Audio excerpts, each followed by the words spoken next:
Bismillahirrahmanirrahim. Assalamualaikum warahmatullahi wabarakatuh. Alhamdulillahi rabbil alamin, wassalatu wassalamu ala ashrafil mursalin, nabiyyina wa habibina Muhammadin wa ala alihi wa ashabihi ajma'in.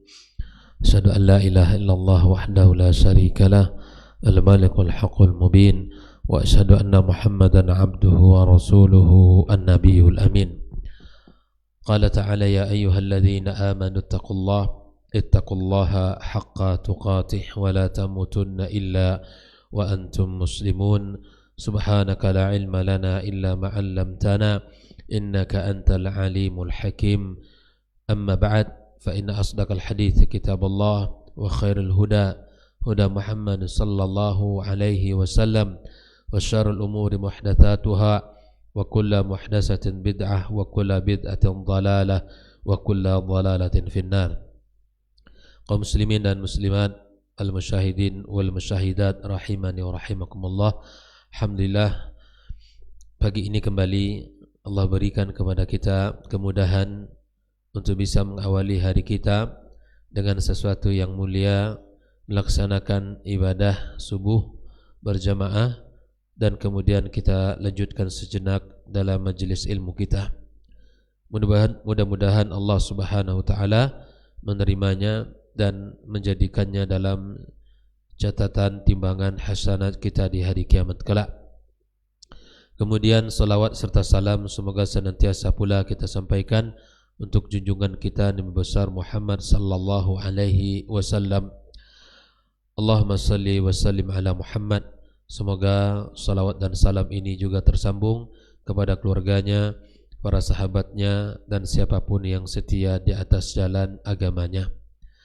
Kaum muslimin dan muslimat, kembali kita bersama kitab Kaidah-Kaidah Tauhid yang masih dalam pembahasan Kaidah Tauhid al-Uluhiyah. Masuk kita kepada kaidah yang ke-23, berkata Syekh Walid As-Suaidan, madhabus salaf a'la wa ahkam wa aslam. Di dalam kaidah ini Syekh Walid As-Suaidan menekankan bahwa mazhab as-salaf itu paling tinggi, paling lurus, dan paling selamat. Jadi mazhab as-salaf itu adalah mazhab yang paling tinggi, yang paling lurus dan bijak dan paling selamat. Kenapa disebut dengan paling tinggi? Syekh Walid As-Suaidan mengatakan libtinaihi anil kitab was sunnah, karena dia dibangun di atas Al-Quran dan sunnah Nabi sallallahu alaihi wasallam. Tidak ada yang paling tinggi dan paling agung, yang paling mulia di dalam sumber ilmu melainkan dari Al-Quran dan Sunnah Nabi Sallallahu Alaihi Wasallam. Dan tidak ada kebaikan yang paling tinggi melainkan bersumber daripada Al-Quran dan Sunnah Nabi Sallallahu Alaihi Wasallam. Maka mazhabus salaf senantiasa disandarkan kepada dua sumber ini, Al-Quran dan Sunnah Nabi Sallallahu Alaihi Wasallam. Wa ahkam, dan paling lurus, yang paling lurus. Kenapa? Karena limuwafaqatihi li madhhabis salafis salih wa madhhabis sahabah, karena dia berjalan sesuai dengan madhab as-salaf dan madhabnya para as-sahabatil kiram. Bila mana kita sebutkan as-salaf, tentu tergandung kepadanya as-sahabah, at-tabi'un, dan para tabi'in. Inilah kenapa disebut paling lurus, sehingga Abdullah bin Mas'ud radhiyallahu ta'ala anhu mengatakan, bila mana kalian ingin mengamalkan sunnah, maka amalkanlah sunnah orang-orang sebelum kalian. Maksudnya adalah mazhab as-salaf, orang-orang yang telah mendapatkan legalitas dari Nabi sallallahu alaihi wasallam, bahwa mereka ini khairul qurun, sebaik-baik generasi. Sebaik-baik generasi mereka lah mazhab as-salaf. Nah, wa aslam, dan paling selamat Kenapa? Barang siapa li'anna man dana bihi syahida lahan nusus bi annahu minal at-ta'ifatil mansurah wal firqatin najiyah. Kenapa yang paling selamat mereka? Karena orang siapa yang terus mengamalkan amalan sesuai dengan yang disebutkan oleh An-Nas, baik itu Al-Quran maupun Sunnah ya dari Nabi sallallahu alaihi wasallam, bahwa mereka adalah kelompok yang mendapatkan pertolongan, mendapatkan keselamatan, disebut juga At-Taifah Al-Mansurah atau Taifah Al-Firqah An-Najiyah. Karena mereka sesuai dengan panduan dan sesuai dengan apa yang disampaikan Allah dan Rasulnya sallallahu alaihi wasallam. Fa ahlus sunnah, kata Syekh, ahlus sunnah ini muttasifuna bi hadis sifatis salatah. Mereka ini memiliki 3 sifat ini. Di ahlus sunnah itu tidak terlepas dari tiga sifat ini. Mereka yang pertama adalah salimun min kulli subhatin tuqaddiru safata aqidatihim.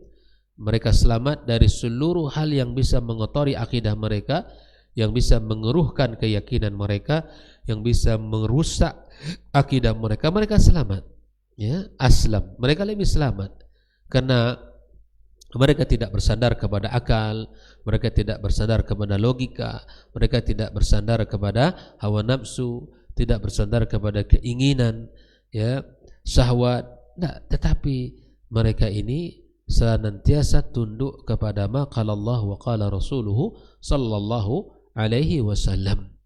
Karena ya, merekalah orang-orang yang paling selamat, yang mendapatkan pertolongan, yang akan mendapatkan kemenangan dari Allah Subhanahu wa taala. Walaupun mereka sedikit, walaupun jumlahnya tidak banyak, ataupun mereka dalam mengamalkan syariat yang mulia ini, mereka dicaci maki, mereka dihina, bahkan mereka diusir, direndahkan, berbagai macam ujian dan cobaan.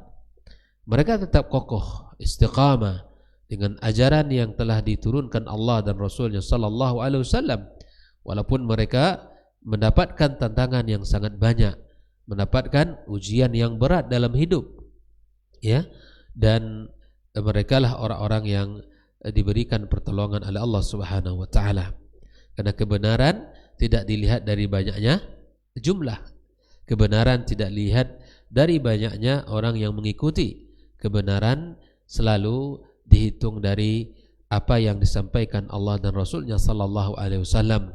Di standar keselamatan bukan banyaknya orang mengamalkan, bukan banyaknya amaliyah yang tersebar, bukan banyaknya orang-orang yang menyukainya, tapi standar keselamatan itu apa? Apa yang disampaikan Allah dan Rasulnya sallallahu alaihi wasallam dan diamalkan oleh mereka para sahabatil kiram, para tabi'in dan tabi'in. Naam. Mereka sangat selamat dari segala hal yang mengotori, yang mengeruhkan akidah dan keyakinan mereka, yang akan mengotori, ya, keyakinan mereka, karena semuanya jauh dari kelompok-kelompok yang mendahulukan akal daripada nas Al-Quranul Karim, atau kelompok-kelompok yang membenturkan antara nas dengan Al-Quranul Karim. Yang kedua, di antara sifat ahlus sunnah itu mereka yang paling lurus. Mereka yang paling lurus dengan apa yang mereka tetapkan dari akidah mereka, dari apa yang mereka yakini dari keyakinan mereka, ya, karena tidaklah mereka yakini satu ayat melainkan mereka amalkan. Tidaklah mereka fahami satu hadis kecuali mereka hidupkan dalam keseharian mereka. Ayat-ayat Al-Quranul Karim menjadi pedoman, ya, hadis-hadis Nabi SAW menjadi petunjuk, dan mereka lah yang paling lurus, ya, mereka yang paling lurus.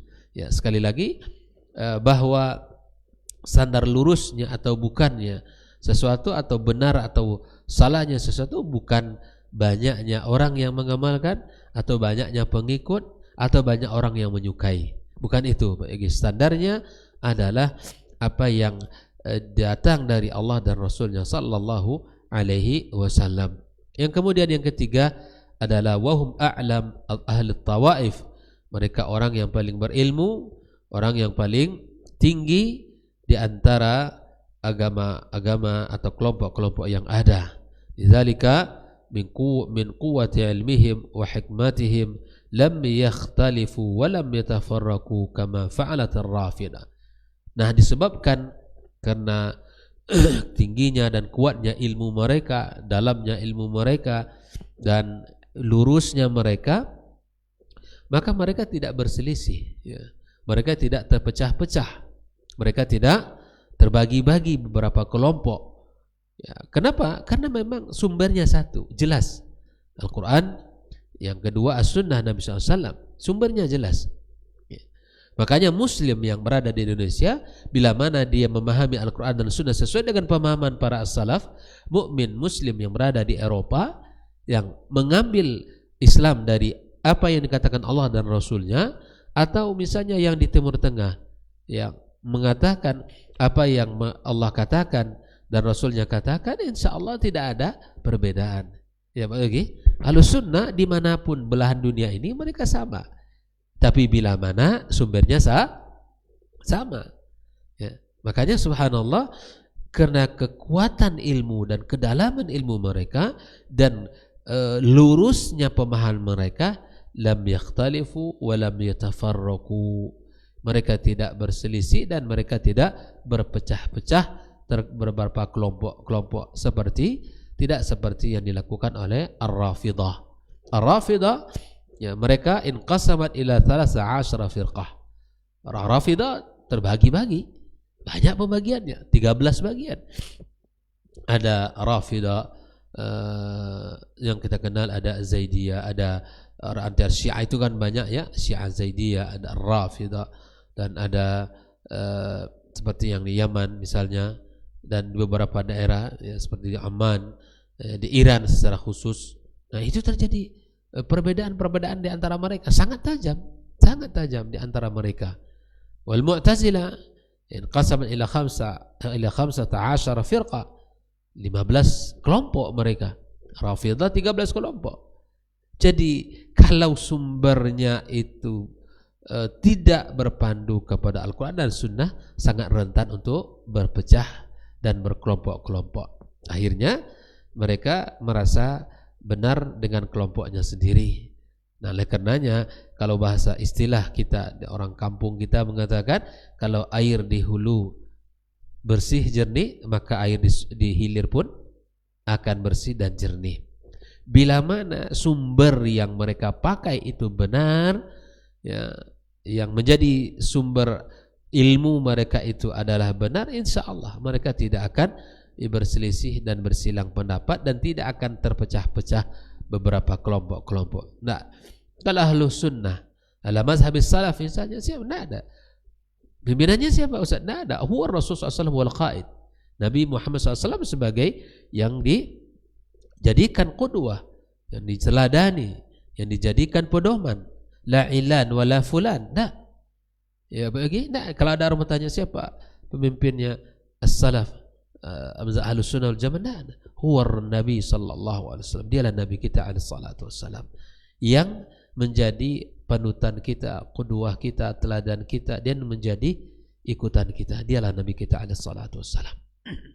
Nah, kalau kelompok-kelompok seperti Rafidah, ya, maka setiap pemimpin membawa pemahamannya, ya, setiap pemimpin dengan segala keinginannya. Begitu juga dengan Mu'tazilah, ikhtal kiram. Mereka terpecah kepada 15 kelompok, banyak sekali. Kenapa? Karena salah di dalam menjadikan pijakan dan intilak di dalam beragama, ya. Makanya kata Imam Ahmad, asluddini luzumul kitabi was sunnah. Hukum dasar beragama ini kita berpegang teguh kepada Al-Quran dan Sunnah. Itu yang menjadi ikutan, itu yang menjadi pegangan. Kalau masing-masing orang berpegang dengan pemahamannya, disitulah nanti awal mulainya terpecah kepada beberapa kelompok. Wal Jahmiyah kadzalik inqasamat aidan ila iddati firaq. Orang-orang Jahmiyah juga terpecah kepada beberapa kelompok. Illa Ahlus Sunnah, kecuali Ahlus Sunnah. Ahlus Sunnah disebut Ahlus Sunnah kenapa? Karena memang memakai sunnah. Mereka berpegang teguh dengan hadis Nabi sallallahu alaihi wasallam. Mereka ahlus sunnah bukan membelakangi sunnah, bukan membenci sunnah Nabi, bukan mereka orang-orang yang bila mana melihat orang mengamalkan sunnah tidak suka, tetapi ahlus sunnah muhibbul sunnah wal amal biha. Orang sunnah itu mereka yang mencintai sunnah Nabi SAW, yang mengamalkannya, yang mempelajarinya dan mengamalkan dan menghidupkannya dalam keseharian mereka. Fa innahum ala madari tarikh man qasamu. Ahlus sunnah ya, yang asli gitu ya, karena masing-masing menyebut dirinya ahlus sunnah. Masing ahlus sunnah, mereka mengatakan diri mereka ahlus sunnah. Bahkan mereka yang paling ahlus sunnah misalnya. Tapi ahlus sunnah ala madhhabis salafis salih man qasamu abadan. Mereka tidak terpecah-pecah, terbagi-bagi. Bal ya taqra'ul kitab ya, bahkan kalau kamu baca kitab, satu kitab ahlus sunnah di negara ini, di negara itu, ya semuanya yang mazhabnya as-salafus salih, yang manhajnya ya ala aqidati ala manhaj salafus salih wa ala aqidati salafus salih, mereka kamu akan dapatkan bahwa karya mereka ya seperti sama, walaupun mukhtalifina fi amarim, berbeda usia, wa asrim, berbeda masa, ya wabiladim, berbeda negara dan tempat tinggal. Kalau kita baca kitab ahlus sunnah yang di negara ini dan ahlus sunnah di negara sana, ya di tempat sana, di masa ini, di masa itu, sama. Sama. Kok bisa? Karena memang sumbernya sama. Karena memang cara mengambil, memahaminya sama. Ya. Maka annahum ma'lumat al-katibin. Seperti satu penulis saja. Dengan karya yang sangat banyak, dengan seluruh tulisan yang ada, seperti seakan-akan satu penulis. Ya. Kenapa? Karena itu caranya adalah diambil dari cara yang benar, yang sesuai dengan panduan Allah dan Rasulnya Sallallahu Alaihi Wasallam. Ribuan bahkan jutaan karya para ulama, dan dari belahan dunia mana saja, di negara mana saja mereka tinggal, tapi akidahnya salaf, ya, dan pemahamannya benar sesuai dengan pemahaman as-salafus salih, maka karya mereka, karya sefulan sama. Tentang apa? Tentang membahas tentang al-rububiyah, sama pendapat mereka dan tulisan mereka. Tentang apa lagi? Tentang uluhiyah, apa lagi? Karena ini yang menjadi penekanan. Ya, yang apa lagi? Tentang asma dan sifat. Semuanya tidak akan kita dapatkan pertentangan dan tidak akan kita dapatkan perselisihan. Nah, tapi syaratnya satu. Apa tadi Pak Yogi? Sumbernya sama, dan cara memahami sumber itu juga sama dengan cara pemahaman as-salafus salih. Nah, oleh karena itu mazhabun salimun wa wadihun, mazhab Ahlussunnah, mazhab yang selamat, mazhab yang jelas, la syubhata fih, dan tidak ada syubhat-syubhat di dalamnya.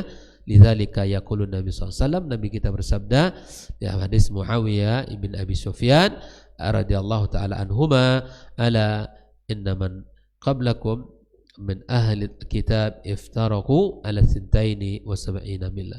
Takwilah kelompok orang-orang sebelum kalian dari Alkitab, ya, mereka terpecah kepada 72 golongan. Wa inna hadhil millah, Islam ini, sataftariku ala 73, atau kelompok Islam ini terpecah menjadi 73, sintani wa sab'una finnar, 72-nya di dalam neraka, wa wahidun fil jannah. Ya Allah, umat Islam ini Pak Yogi 73 kelompok. Masing-masing mengaku ahlus sunnah. Mereka masing-masing mengaku yang paling benar, masing-masing mengaku yang paling selamat, yang paling lurus, yang paling tinggi, ya, daripada yang lainnya. Tapi Nabi telah menjelaskan hakikatnya. Hakikatnya adalah sintani wa sab'una finnar, 72-nya di dalam neraka. Yang menyebutkan siapa? Nabi. Bukan siapa-siapa, Rasul yang menghukumi itu. Rasul yang mengatakan itu. Wa wahidatun fil jannah, dan hanya satu yang di dalam surga. Wahyal jamaah, ya, maksudnya mereka adalah ahlus sunnah wal jamaah. Nah, kita berharap dengan pemahaman kita yang benar melalui Al-Quran dan Sunnah, dengan pemahaman para as-salafis as-salih, para sahabat, para tabi'in dan tabi'in, maka kita termasuk dari yang satu itu. Ya, wahidatun fi al-jannah. Karena sekali lagi hari ini boleh orang mengatakan dia paling benar, dia yang paling lurus, yang paling tinggi, yang paling lah boleh. Dia mengatakan dengan mengklaim dirinya. Boleh, silahkan, siapapun berhak dan boleh melakukan itu, tapi lihatlah nanti di hari kiamat yang menjadi penentuannya. Siapakah yang paling lurus dan siapakah yang paling selamat, siapakah yang paling tinggi, maka lihat dari sisi keselamatannya nanti di hari kiamat kelak. Bila mana beramal dengan ilmu dan penuh dengan panduan, insyaallah dia yang paling selamat. Tapi bila mana dia mengamalkan tidak dengan ilmu, maka dialah orang yang paling tersesat. Jangan sampai kita umat Islam tanpa memiliki ilmu di dalam mengamalkan ajaran kita ini. Ya, ini pembahasan kita pada pagi ini. Sekali lagi saya katakan mazhab as-salaf, mazhab yang paling tinggi, yang paling lurus dan paling selamat. Bila mana ingin dimuliakan Allah, ditinggikan Allah, dan bila mana kita ingin menjadi orang yang lurus dalam menjalankan Islam dan orang yang selamat dari segala bentuk syubhat dan syahwat yang menyambar, maka dia hendaklah mengamalkan ma qala Allah wa qala Rasul dan dipahami dengan pemahaman as-salafus salih. Jelas? Itu saja. Di dalam hidup ini fokuskan untuk berbekal diri dengan amal, ya, pahami agama. Kalau bukan karena Allah dan Rasul yang merintahkan, kalau tidak ada perintah Allah dan Rasul, maka tinggalkan. Bila mana Allah dan Rasul perintahkan, lakukan. Dan bagaimana para sahabat dalam mengaplikasikan. Karena tidak bisa kita mengaplikasikan Al-Quran dan Sunnah ini tanpa pemahaman mereka yang benar dan mereka yang lebih dahulu mendapatkan bimbingan dari Nabi Sallallahu Alaihi Wasallam. Barakallahu fikum. Demikian pembahasan kita pada pagi ini. Semoga kita bisa memahaminya dengan baik dan bisa mengamalkannya dengan semangat dalam kehidupan kita, dengan mengawal akidah kita dan ibadah kita. Wabillahi taufik. Wassallallahu ala nabiyyina wa habibina Muhammad wa ala alihi wa sahbihi ajma'in. Wassalamualaikum warahmatullahi wabarakatuh.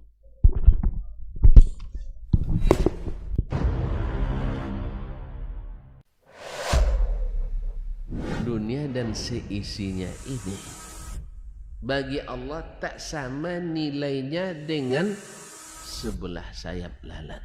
Barang siapa yang beramal untuk akhiratnya, Allah akan cukupkan baginya urusan dunia. Sayati zamanun 'alan nasi as-sabiru fihim qalqabit al-jamarah. Akan ada satu masa di akhir zaman yang berpegang teguh dengan agamanya seperti orang yang sedang memegang bara